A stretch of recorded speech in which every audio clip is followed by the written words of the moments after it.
Lamborghini is 50 years old, and to celebrate, it's brought together 350 of its cars from 29 different countries here in the Piazza Castello in Milan for the start of a 4-day tour through the streets of Italy. There are cars here from the earliest 350 GTs right up to the modern-day Aventador and Gallardos. The convoy is going to be 3 miles long and will have a combined 190,000 brake horsepower.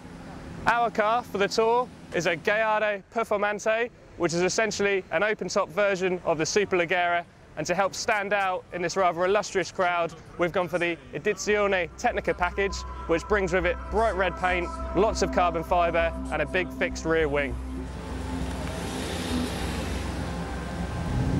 Now the beauty of this, apart from obviously the noise, you get a police escort, everyone moves out of the way and everyone's pleased to see you and gives you a wave. The furious pace turned Milan into what felt like a street circuit in Gran Turismo on the PlayStation, and it was a theme that continued onto the Autostrada. So much so, we managed to miss our turn to the first stop of the day in the town of Bobbio. But when you're swapping lanes with such illustrious company, goading each other into dropping down into third and flooring the accelerator, the 80-mile detour hardly seemed a hindrance.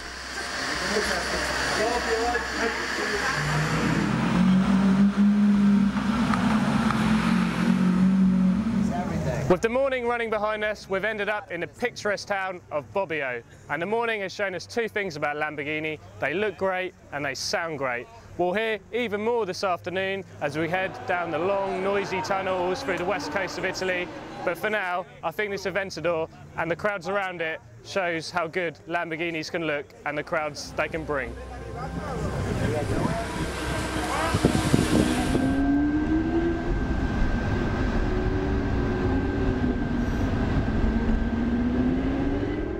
The benefits of the small size and nimble nature of the Gallardo against the other assembled Lamborghinis on the tour became clear on the tight, twisty run out of Bobbio. What it gave away to the Aventadors on the mad 200-metre dashes between hairpin bends was recouped in the twisty stuff.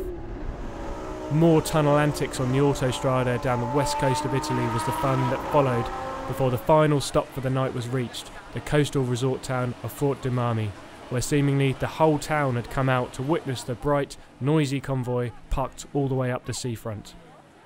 Okay, so we're on day 2 of the tour now, heading from Fort de Miami via Pisa and Grosseto to Rome. Hello, another person. And, well, after 300 miles yesterday, we still feel remarkably fresh in the car. This latest 2013 edition of the Performante perfectly mixes the best of old Lamborghini with new. You have, excuse me, you have all of the drama, the noise of the old cars with the modern usability and reliability of the current cars. It's just a fantastic machine. The Gallardo might be 10 years old, but it still feels a very special car. The route on day 2 took in Pisa, where tourists for once turned their backs on the Leaning Tower in wonder at what all the noise was all about behind them.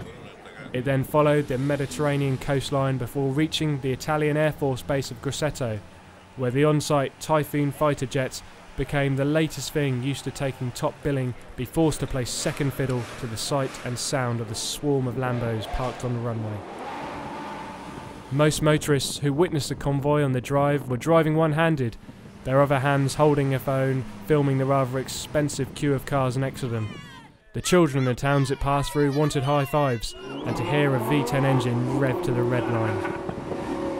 Having earlier split into mini convoys, the convoy was regrouped by the police escort for the final 100-mile dash into Rome. It was on this run where the convoy was at its most spectacular. A look in the rearview mirror would reveal more than 100 Lamborghinis in formation, weaving along the road next to the Mediterranean and onto the cobbled roads of the Eternal City. Pretty spectacular.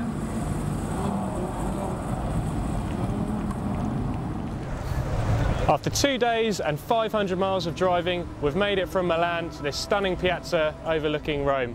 The abiding memory of the tour and the 50 years of Lamborghini history before it is that this is a brand that does not take itself too seriously. The way the cars look, the way the cars drive, the way they sound, it's a brand that makes everyone feel good. And if they carry on making cars as good as this Gallardo, they're going to have another 50 years of success ahead of them for sure.